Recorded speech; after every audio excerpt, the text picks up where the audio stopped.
네, 우리가 지난주부터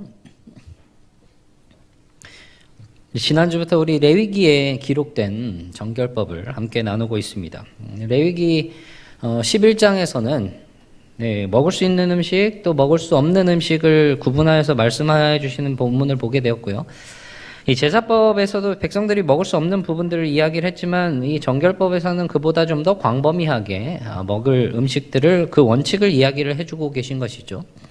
먹는 것에 관련된 이야기, 부정하거나 가증한 짐승을 먹지 말라고 그리고 접촉하지 말라고 하시는 것들을 통해서 인간의 생명을 유지하는 데 필수적인 이 음식까지도 하나님께 맡기게 됨을 보게 됩니다. 우리의 생명의 주인이 하나님이심을 보게 되는 것이죠. 우리의 일상의 모습에서도 말이죠. 그래서 우리의 모든 일상 속에서 하나님의 백성됨을 우리가 나타내고, 그래서 그 모든 일상 속에서 하나님의 섬기는 자의 모습이 우리가 섬기는 분이 하나님이심을, 그리고 하나님처럼 닮아가는 하나님의 거룩하심을 닮아서 우리도 거룩하게 되는, 정결하게 되는 그런 모습을 나누었던 것입니다. 이어서 이제 계속해서 정결법을 함께 나누게 됩니다. 이제 12장에서 15장까지 이어지는데 좀 긴 본문이에요. 여러분들 나중에 한번 읽어보시면 좋을 텐데, 읽어보기에 조금 길지만 한번 읽어보시면 좋을 것 같습니다. 이 본문들을 통해서 우리 정결법에 대한 내용들을 정리하면서 우리에게 주시는 은혜가 무엇일지 살펴보고자 합니다. 간략하게 12장에서 15장까지의 내용을 살펴보면 산모가 출산하는 이야기, 그리고 피부병에 관한 이야기, 그리고 피부병에 대해서 회복에 관련한 이야기, 그리고 마지막으로 유출병에 관련된 몸의 유출에 관한 이야기가 이어집니다. 11장에서의 본문에서는 사람 밖에서 우리 몸으로 들어오는 그 음식에 관한 이야기였어요.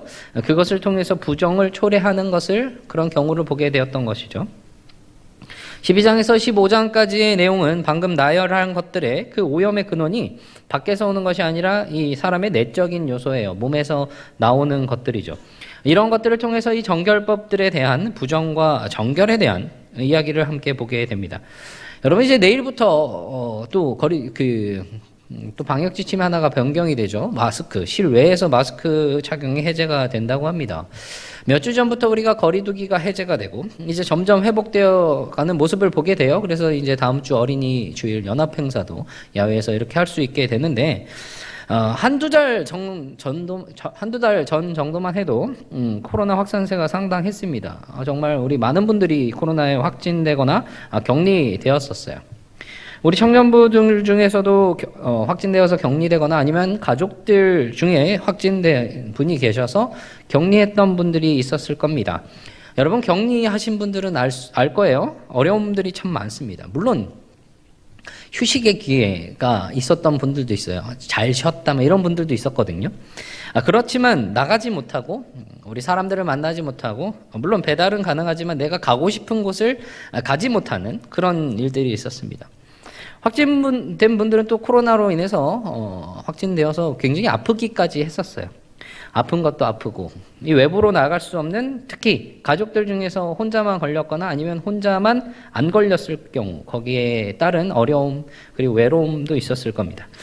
회사 다니는 분들이 있어요. 여러분들 중에서 또 회사 다니는 분들은 회사에 격리된 분들, 코로나 확진으로 해서 격리된 분들이 많아지면 또 그에 따른 어려움이 있었을 겁니다. 그나마 최근에서는 이 코로나로 격리되면, 확진되면 확진되셨구나, 격리되셨구나라고 그냥 생각만 하는데, 코로나 초기나 아니면 딱 1년 전 정도만 해도 코로나 걸리면 마치 죄인처럼 그렇게 취급될 때도 있었잖아요. 아무튼 이래저래 오랜 시간 우리 참 잘 견뎠습니다. 우리 격리에 대한 이야기를 이렇게 했는데, 지난 11장의 이 음식법 규례에 대해서는 어기고 금지된 짐승을 먹거나 접촉한 경우에는 저녁까지 부정해졌어요. 그러니까 길어야 하루죠. 아침에서 저녁까지입니다. 길어야. 근데 이 12장에서 이어지는 정결법은 조금 이야기가 달라요. 기간이 조금 길어지는 것이죠. 먼저 이제 12장에서 산모에 대한 이야기로 시작을 합니다. 여호와께서 모세에게 말씀을 하세요. 여자가 아이를 낳으면 부정해진다라고 이야기를 하고 있습니다. 남자아이를 낳으면 2일 동안, 그러니까 7일 동안 부정하다고 하고, 그리고 8째 날에는 아브라함에게 주신 그 언약의 징표대로 할례를 베풀어야 합니다. 그리고 나서 33일을 총 집에서 머물면서 정결하게 되는 기간, 정결해지는 기간을 갖게 된다는 것이죠. 그동안은 성소에 드나들 수도 없고요. 성막에 갈 수 없어요. 그리고 거룩한 물건을 하나라도 만져서는 안 된다라고 이야기를 합니다. 총 며칠이죠? 7일, 33일, 네, 40일 동안 이 부정결의 과정을 보내야 합니다. 여자아이를 낳을 경우에는 2배예요. 2일에 14일 동안 부정하고 66일을 집 안에서 머물러면서 정결하게 되는 기간을 가지게 됩니다. 그러니까 총 80일이죠. 남아와 여아에 따라서 이렇게 기간이 차이 나는 것은 아마도 뭐 고대 근동의 그 문화적인 배경이나, 그러니까 여성의 연약성이나 그 남아 선호 사상에 따른 그 여성에 대한 배려, 뭐 여러 가지 이야기를 하곤 해요. 중요한 거는 뭐냐면요, 기간과는 상관없이, 기간이 40일이건 80일이건 상관없이 정결 기간이 끝나면 산모는 동일한 제물을 드려야 합니다. 그래야 정결하게 될 수 있었어요. 그리고 그 이전에는요, 그 부정결의 기간, 그거를 보내야 했습니다. 성소에 가까이 갈 수도, 집 안에만 머물러야 했던 그런 기간을 보냈던 것이죠. 그럼 생각을 해볼게요. 여러분, 아이를 낳으면 부정하게 된다고 이야기를 하는데, 그러면 출산하는 게 부정한 일일까요? 여러분, 성경을 보면은 자녀를 낳는 것이 하나님의 복이라고 합니다. 하나님의 은혜죠. 하나님께서 이 아담에게, 그리고 홍수 이후에 노아에게, 그리고 아브라함에게 말씀하신 것이 무엇이었어요? 생육하고 번성하라, 땅에 충만하라. 고대 근동의 문화에서도 그렇고 이 구약의 하나님의 백성들에게서도 자녀를 낳는다는 것은, 그리고 많이 낳는다는 것은 다산, 복이었다는 것이에요. 그래서 자녀를 가지지 못했던 뭐 사라나 한나 뭐 이런 사람들, 그 가지지 못해서 마치 복을 받지 못한 사람처럼, 심지어는 저주를 입은 사람처럼 여겨지기도 했던 것이죠. 그만큼 이 출산은 복입니다. 아이를 낳는 것은 굉장한 은혜예요. 복이라는 것이죠. 그럼 출산 자체가 부정한 것이 아니라는 것이죠. 그럼 무엇이 부정한 것일까? 무엇이 산모를 부정하게 만들어서 40일 그리고 80일의 기간을, 부정결의 기간을 보내야만 했던 것일까? 출산으로 인한 유출이 일어납니다. 피와 유출물들, 그것으로 부정을 한 것으로 간주를 하고 있는 것이죠. 여기에서 우리가 볼 수 있는 게 무엇이냐면 정결에 대한 의미가 무엇인지를 볼 수가 있게 되는 것입니다. 그럼 정결에 대한 의미가 무엇이기에 이 산모가 출산을 하면서 이루어지는 그 유출을 부정한 것으로 간주하는가? 지난주 우리 정결한 짐승, 부정한 짐승을 나누는 기준에 대해서 우리가 생각을 해봤죠. 정결한 짐승과 부정한 짐승을 나누는 그것 여러 가지 의견들이 있었는데, 종합적으로 볼 때 어떤 기준이라고 했었죠?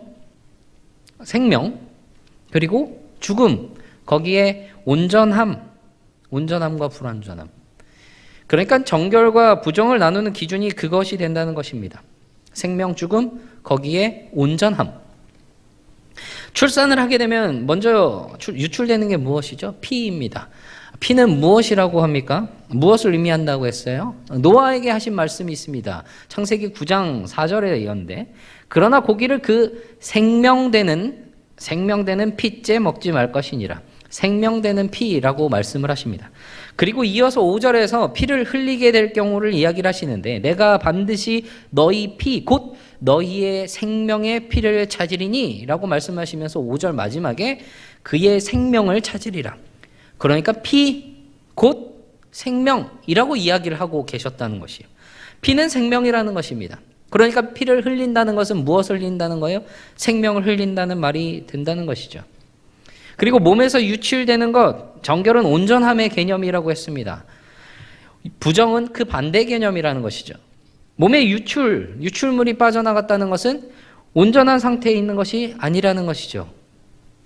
레위기 12장에 보면요, 유출병에 대한 이야기들이 쭉 나옵니다. 유출병이 있을 경우에 대한 규례를 이렇게 쭉 이야기를 하는데, 유출에 대해서 부정하게 되는 것이 짧게는 그날 저녁까지, 길면은 7일, 1회.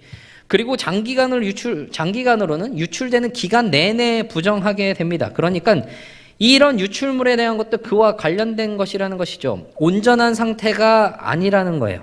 온전한 상태가 아니라는 것이죠.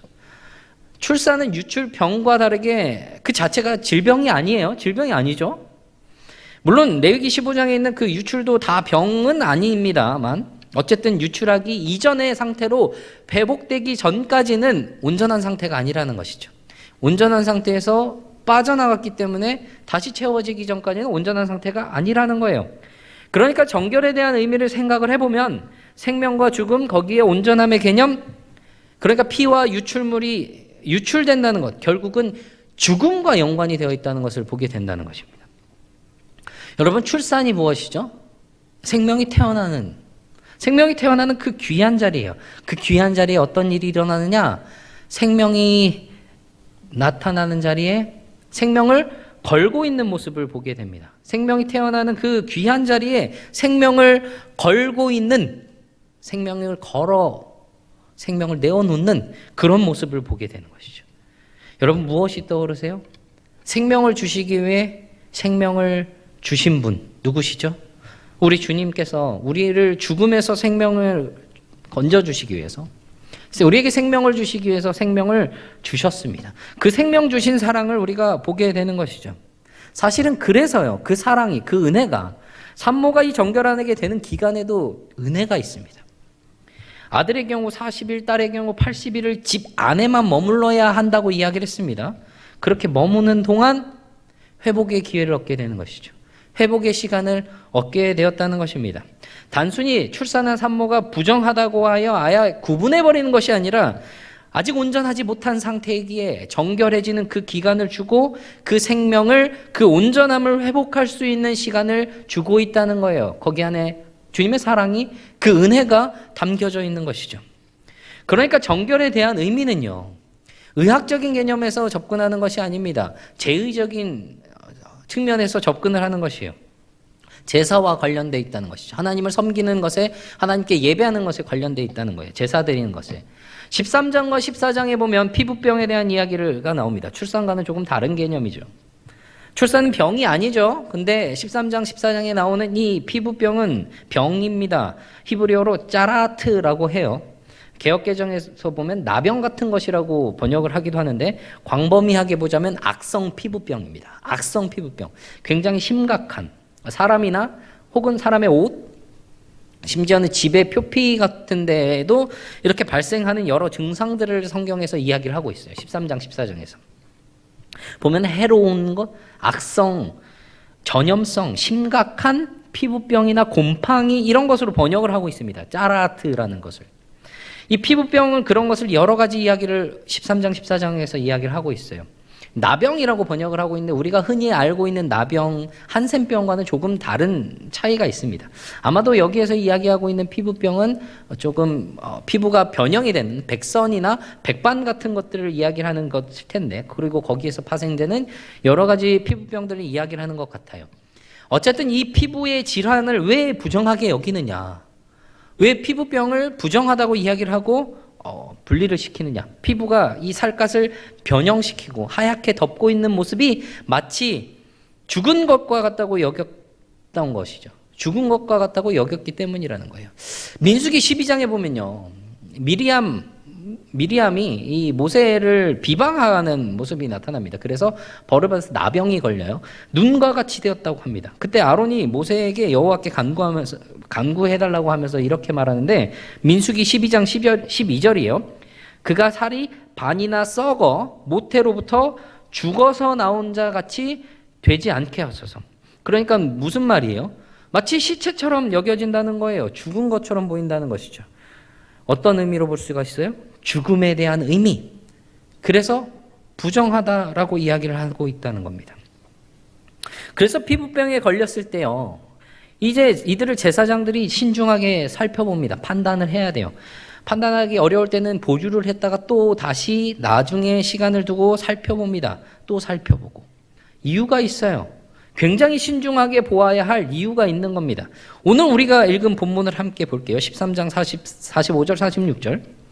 13장 45절에서 이렇게 이야기를 하죠. 옷을 찢고 머리를 풀고 윗입술을 가립니다. 이 행위가 언제 하는 행동이냐면, 사람이 죽었을 때, 주위의 사람이 죽었을 때 그런 슬픔을 표현하는 그런 의식입니다. 엄청난 슬픔과 비통함, 그런 것들을 표현하고 있는 일이라는 것이죠. 왜 마치 사람이 죽었을 때와 같은 그런 슬픔과 비통함을 표현하는 행위를 지금 하고 있을까? 이 심각한 피부병에 걸린 사람 어떻게 되어야 합니까? 46절에 보면 혼자 진영 밖에 살아야 합니다. 분리가 되어야 돼요. 진 밖에 살아야 됩니다. 격리가 되는 거죠. 쉽게 말하면. 공동체로부터 분리가 돼서 격리가 되어야만 했던 것입니다. 공동체 안에서 함께 살 수가 없었다는 말이에요. 이 구약시대의 공동체와 분리되어서 고립되어서 산다는 것은 굉장한 불행입니다. 진 밖은요, 추방된 죄인이나 부정한 사람들, 때로는 율법을 어긴 사람들이 처형당하기까지 하는 그런 장소였어요. 그래서 진 밖에 산다는 것은 그들에게 어떤 의미였냐면 하나님의 백성에게 주어지는 그 언약의 은혜가, 그리고 그 언약의 복에서 끊어진 것과 같다. 그러니까 죽은 것과 같다. 살아있지만 죽은 사람과 같다라고 그렇게 여겼던 것이죠. 그러니까 제사장이 굉장히 신중하게 살펴보아야 했다는 것입니다. 특히 이들이 언약에서 끊어졌다, 복에서 끊어졌다고 이야기하는 것이 왜 때문이냐? 성막에 나아갈 수 없기 때문입니다. 성소로 나아갈 수 없어요. 거룩한 것에 나아갈 수가 없게 된다는 것입니다. 하나님을 향한 자리로 나아갈 수 없다는 거예요. 살아있으나 죽은 자 같이, 마치 그들의 피부와 같이. 그래서 이렇게 슬픔과 비통함을 표현을 하고 있는 것이죠. 아까 의학적인 관점이 아니라 제의적인 관점이라고 이야기를 했죠. 제사장이 판단하는 것이요, 이 피부병을 치료하기 위해서 이렇게 판단하는 게 아닙니다. 치료를 할 수 있는 역할이 아니에요. 회복시키려고 하는 역할이 아니라는 것입니다. 제사장의 역할은 무엇이냐면 성소를 정결하게 보존하는 것입니다. 부정한 사람들이 성소로 접근할 수 없도록 규제를 한다는 것이죠. 이것을 제의적인 관점이라고 하는 거예요.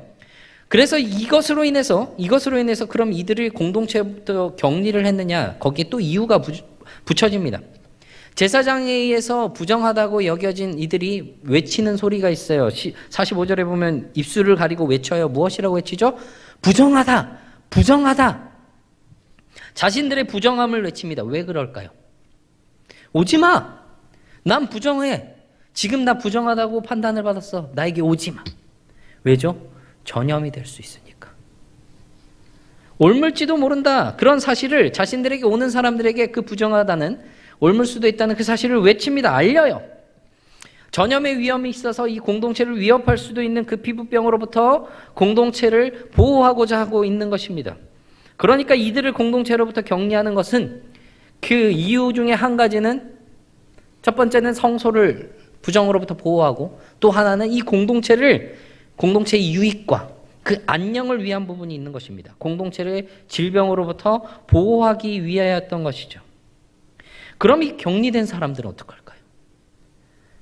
이 사람들의 유익과 안녕은 그냥 끝일까요? 그냥 안녕해야 돼요? 15장 마지막 유칠병에 대해서 정리하면서 부정에 대한 것을 얘기를 하는데 이렇게 이야기를 합니다. 레위기 15장 31절에 너희는 이와 같이 이스라엘 자손이 그들의 부정에서 떠나게 하여 그들 가운데 있는 내 성막을 그들이 더럽히고 그들이 부정한 중에서 죽지 않도록 할지니라. 그들이 죽지 않도록 하기 위해서 하나님께서 막으셨어요. 레위기 10장에 어떤 일이 있었죠? 아론의 두 아들이 죽었어요. 하나님께서 명령하시지 않은 그 불을 들이다가 그들의 부정한 행위로 인해서, 그들의 부정한 모습으로 인해서 죽었습니다. 공동체로부터 격리된 이들이 비록 질병으로 인해서 공동체와 분리되고 성막 가운데 나아갈 수 없습니다. 그러나 동시에 이들을 하나님께서 죽음에서 보호하고 계세요. 죽음으로 인해서 이들이 분리되었다고 여겨졌는데, 그러나 하나님께서 이들에게 주신 그 보호하심, 죽음으로부터 보호하고 계신 것입니다. 레위기에서는요, 이 짜라하트, 이 피부병을 하나님의 징계로 표현하지 않습니다. 여기 부분에서. 고대 근동에서는 여러 가지 질병들 자체를 신의 징계로 보았어요. 물론 구약에서도 일부 질병들은 징계의 수단으로 여겨졌지만 이 레위기에 언급되는 피부병에서는 그런 언급이 없습니다. 이 피부병이 제의적으로 부정한 것은 단지 죽음과 관련이 있기 때문이라는 거예요. 그리고 그들을 격리한 것은 공동체의 정결함을 유지하기 위해서였던 것이죠. 공동체의 정결함을 유지하기 위해서였다는 겁니다. 공동체가 추구하는 것이 무엇이냐? 그것이 결국 정결함이었다는 겁니다. 그럼 이들을 아예 분리가 되고 정결하게 될 때까지, 회복될 때까지, 제사장이 보고 판단한 후에 그들이 다시 돌아와 제사를 드릴 때까지 이제는 하나님의 백성이 아닌 것일까요? 끊어져 버렸을까요?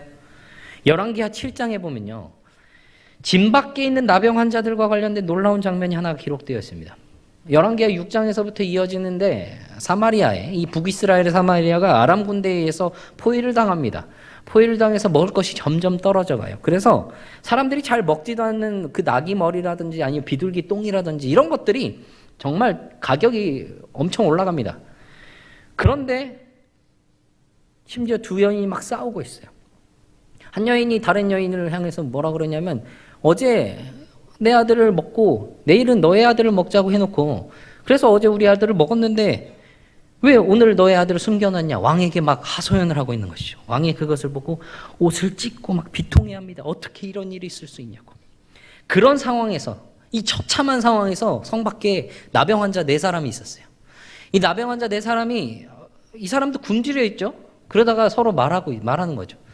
야, 이래 주구나, 저래 주구나, 굶어 주구나, 저기 아람 군대에 가서 항복했다가 저 사람들이 우리를 죽이나, 혹은 살려주면 살 수 있지 않겠냐, 그냥 가자. 아람 진영으로 갑니다. 근데 아람 진영이 텅 비어 있어요. 그 전에 하나님께서 그 병거 소리와 말 소리와 막 큰 군대 소리를 이 아람 군대에게 듣게 하신 겁니다. 그래서 그들이 겁을 내고, 아, 용병을 불러왔구나, 돈을 주고 용병을 사와서 우리를 치러 왔구나 하고 허겁지겁 도망을 갑니다. 그 진영 안에 다 남겨두고 말이죠. 나병 환자들이 그 텅 빈 진영에서 먹고 마시고 이것저것 챙겨요. 그러다가 문득 생각이 듭니다. 이야기를 나눠요. 우리가 이 좋은 것, 이거 우리만 먹고 있으면 하늘에서 벌이 날 거다. 우리에게 벌이 있을 거다. 그러면서 성 안에 소식을 전합니다. 이 기쁜 소식을, 모두가 함께 살 수 있는 그 소식을 전해요. 마치 하나님께서 하늘에 창을 내신 것 같은 그런 기쁜 일을 나병 환자들이 성 안에 알립니다. 그 창을 사람들에게 알리는 역할을 해요. 이 나병 환자 4사람 공동체와 분리되어 있었습니다. 그러나 하나였습니다. 좋은 소식을 함께 나눌 수 있는 공동체였던 것입니다. 비록 부정한 상태이죠. 그래서 분리가 되어 있습니다. 그러나 함께 살 수 있는 길이 있고 여전히 하나가 될 수 있는 길이 있었던 겁니다. 그러나 동시에 또 하나의 부정할 수 없는 사실, 이들 아직은 부정한 상태에서는 성소에 여전히 나아갈 수 없었다는 거예요. 구약에서는요, 제사장들의 역할이 부정하다고 선언하는 것, 그리고 회복된 자들에게 정해졌다고, 정결하다고 선언하는 것, 그것이었습니다. 제의적인 처리에서 그것이었어요. 치료를 할 수 있는 것이 아니었습니다. 신약에 들어오면요, 우리에게 생명 주신 분, 생명을 주시기 위해서 생명을 주신 분이 예수님께서 공생의 기간에 수많은 병자들을 고치십니다. 거기에 부정한 사람들도 있었어요. 문둥병자, 나병 환자들, 그리고 여러 피부병에 걸린 사람들, 눈먼 사람들, 그런 사람들을 치료를 하십니다. 우리 작년에 나눴던 이야기가 있죠. 혈루병 걸린 여인, 12년을 병으로 고생했던 이 여인이 예수님께 나와서 옷자락을 손으로 만집니다. 예수님께서 누군가 자신의 옷에 손을 댄 걸 아시고 누가 만졌냐고 하셔요. 부정한 여인이 두려워 떱니다. 왜요? 부정한 사람이 누군가와 접촉을 하면 어떻게 됩니까? 그 사람이 부정해집니다. 그럼 이 여인이 예수님을 만졌다면 어떻게 돼야 합니까? 예수님이 부정해지셔야 돼요. 그러나 예수님이 부정해지시는 것이 아니라 예수님이 그 여인을 정결하게 하셨습니다. 야이로의 딸 죽었어요. 예수님은 잔다고 했지만 다른 모든 사람들이 죽었다라고 이야기를 했습니다. 시체를 만지면 부정해져요. 그런데 예수님 그 딸을 살리셨습니다. 소생시키셨어요. 생명을 주시기 위해 생명을 주시러 오신 주님께서 모든 부정한 것들을, 모든 불완전한 것들을 정하게, 정결하게 하십니다. 그 주님의 은혜가 있기에 정결해질 수가 있는 거예요. 그리고 그 은혜가 있기에 우리는 주님 앞에 어떤 조건에 따라서 나오거나 나오지 못하는 그런 상태가 아니라는 겁니다. 지금 우리가 어떤 피부병에 걸렸다고 주님께 나오지 못합니까? 어떤 병들이 있다고 나올 수 없어요? 우리가 주님께 언제든지 나아갈 수 있는 것은 주님께서 우리를 정결하게 하셨기 때문입니다. 주님 앞에 나올 수 있는 상태가 될 수 있도록 말이죠. 그렇게 정결하게 된 우리가 지켜야 될 것이 무엇이겠습니까? 그것이 바로 정결함입니다. 레위기 13장 47절에서 59절에 보면 의복에 곰팡이 그 부정한 것이 묻으면 제사장이 보고 그 자국을 살핍니다. 그리고 부정하다고 판단이 되면 이 옷을 어떻게 하냐? 불태웁니다. 그게 가죽이든지 천이든지 털이든지, 그러니까 얼마나 가치가 있던지에 상관없이 옷에 그 곰팡이 부정한 것이 묻어 있으면 태워요. 레위기 14장 33절에서 47절에 보면 이들이 지금은 광야에 있죠. 근데 들어갈 곳이 있습니다. 어디죠? 가나안 땅이에요. 가나안 땅에 들어가면 이제는 천막이 아니라 집을 짓고 삽니다. 그들의 집에 악성 곰팡이, 그 부정한 것이 묻어 있으면 그 부정한 것들을 긁어내요. 긁어내서 그 부분을 버립니다. 그런데 또 퍼져요. 그럼 제사장이 살펴봅니다. 그리고 그 집 자체에, 건물 자체에 그 곰팡이, 부정한 것이 있다면, 그렇게 판단이 된다면 그 집을 허물어요. 그리고 그 제목들을 다 마을 바깥 부정한 곳에 다 내다 버립니다. 정결하게 위하여 내 옷도 내 집도 다 버릴 수 있게 되어야 한다는 겁니다. 지난주 우리 음식에 대한 이야기를 했어요. 옷, 집, 의식주, 인간 생활의 기본 요소들, 그것들을 다 포기해서라도 지켜야 하는 정결함이었다는 겁니다. 우리의 생명을 위하여 생명 주신 주님, 우리를 부정해서 정결하게 하시기 위하여 모든 저주와 부정을 감내하신 주님, 그 주님의 은혜로 우리가 온전하게 정결하게 된 모습이라고 우리가 할 수 있다는 겁니다. 그런 우리가 이제는 이런 제의적인 구분이나 민족적인 구분, 이 정결법 우리에게 유효하지 않아요. 그러나 우리에게 분명하게 유효한 것이 있습니다. 고린도후서 6장 16절, 여러분들 종이 뒤쪽에 있는데 꼭 한번 지금 보시면서 같이 보겠습니다. 제가 읽을 때 여러분들 같이 들으세요. 우리는 살아계신 하나님의 성전이라 라고 말하면서 하나님께서 주신 말씀을 이야기합니다. 하나님께서 이르시되 내가 그들 가운데 거하며 두루 행하여 나는 그들의 하나님이 되고 그들은 나의 백성이 되리라. 그리고 17절에서 그러므로 너희는 그들 중에서 나와서 따로 있고 부정한 것을 만지지 말라.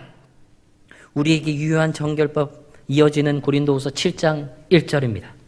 그런즉 사랑하는 자들아, 이 약속을 가진 우리는 하나님을 두려워하는 가운데서 거룩함을 온전히 이루어 육과 영의 온갖 더러운 것에서 자신을 깨끗하게 하자. 우리의 일상의 삶에서 하나님의 그 거룩함을 이루어가기 위해 우리가 하나님의 백성된 모습임을 나타내기 위해서 하나님의 정결한 모습, 하나님의 백성의 정결한 모습을 드러내기 위해서 육과 영의 온갖 더러운 것에 우리를 깨끗하게 해야 할 필요가 분명하게 있다는 겁니다. 어느 정도로? 의식주. 우리를 더럽히는 것이라면 다 버릴 수 있을 정도로. 그리고 그것은 우리가 우리의 의식주, 우리의 모든 것들 하나님께 맡깁니다. 하나님을 의지합니다라는 표현이 된다는 것입니다. 부정하게 된 사람들이 온전함을 입을 때, 정결하게 될 때 하나님께 제사를 드립니다. 그 모습이 마치 제사장의 위임식과 같은 그런 의식들을 치러요. 제사장으로 위임을 받을 때 그런 의식과도 같은 것을 치르게 됩니다. 정결하게 된다는 것이 바로 그런 거라는 거예요. 그런데 그때 제사의 제물을 어떻게 드리냐면 힘이 미치는 대로, 각자의 형편대로 그렇게 했다는 겁니다. 뒤집어서 생각하면요, 정결하게 됨에 힘이 닿는 대로 우리의 힘을 다하여서 그렇게 하나님의 거룩함을 닮은 우리, 하나님께서 주신, 주님께서 주신 그 정결함을, 그 온전함을 지켜나가는 우리, 그런 모습으로 우리를 정결하게 보호하시고 이끌어 가시는 주님의 은혜를 누리시기를 간절히 바랍니다.